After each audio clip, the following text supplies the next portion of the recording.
premier conseil que nous donnons, c'est que pour chacun de nous, il y a des zones de sensibilité dans la relation à l'autre. Alors, il y a des gens qui sont très sensibles à l'hostilité, des gens qui sont plus sensibles au silence, il y a des gens qui sont plus sensibles à l'affect, il y a des gens qui n'aiment pas qu'on soit trop affectif, puis il y en a qui ont besoin qu'on le soit plus. Alors nous, le premier conseil qu'on donne pour pouvoir déjouer les pièges de la manipulation, c'est de savoir sur quelle corde un manipulateur, une personne qui chercherait à obtenir de moi des choses en utilisant des stratagèmes, sur quelle corde cette personne peut jouer. Par exemple, et j'aime pas qu'on me touche, ben cette personne, si elle le repère, il suffit qu'elle s'approche un peu trop de moi, comme ça, et là, moi, je vais avoir envie de reculer.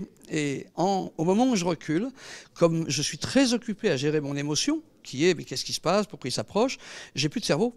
En fait, à chaque fois que nous avons à gérer une émotion, le cerveau qui nous sert habituellement à gérer une situation, ben, laisse la place à, il faut sauver ma peau, il faut que je me protège. Donc le manipulateur cherche, plus ou moins consciemment, parce que nous manipulons tous, hein, il va chercher sur quelle corde jouer. Ça, c'est le premier conseil, c'est de chercher pour chacun de nous sur quelle corde je suis le plus sensible. Une fois que je le sais, le deuxième conseil, c'est d'apprendre à en faire quelque chose de drôle. C'est-à-dire d'apprendre à repérer, à voir, quand la personne me joue une corde que je connais maintenant, de pouvoir se dire, il est en train de me jouer la grande scène du 2. Je connais, et je sais que dans la grande scène du 2, je pleure.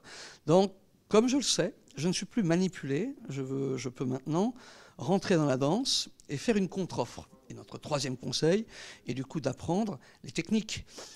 Souvent, quand on veut travailler sur cette dimension qui est comment gérer la mauvaise humeur, la mauvaise foi, la manipulation, nous allons chercher des techniques et des outils.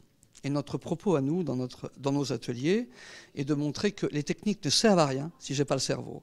Quelqu'un qui a appris à enfoncer un clou avec un marteau, si ce jour-là, la personne a la tête ailleurs, elle va se taper le doigt. Et donc la manipulation cherche, le manipulateur cherche, comment je peux faire en sorte que toi, dont je veux obtenir quelque chose, comment je peux faire en sorte que tu aies la tête ailleurs. Comme ça, une fois que tu es distrait émotionnellement, à ce moment-là, je vais jouer ma carte et je vais sans doute gagner. Il y a un truc que nous retiendrons pour finir, c'est qu'un manipulateur fait l'erreur de jouer gagnant-perdant. Sinon, ce n'est pas un manipulateur, c'est un négociateur. Ou alors, c'est quelqu'un qui est un influent. Les gens qui ont une intention négative, qui est de gagner pour que l'autre perde, la bonne nouvelle, c'est qu'une fois qu'ils sont repérés, ils sont moins dangereux. Et il y a des gens qui aiment bien manipuler, mais c'est une autre histoire.